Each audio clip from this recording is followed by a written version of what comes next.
We are all happy today. It's not because we are here in Torna Pass for 5,416 meters. It's because all of us do this. Everyone collected all the trash from the high camp to the Torna Pass. I wish to talk to all the people in the world.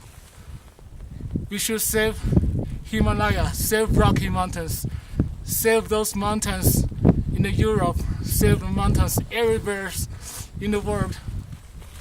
We're so glad that we collect so many trashes.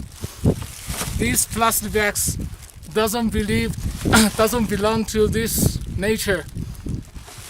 We human beings created those plastic bags.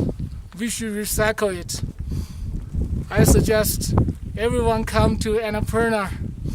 They should bring their own bottles, not to use those plastic bags.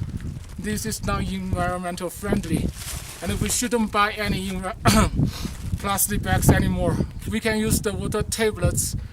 We can use the UV light to clean the bacteria.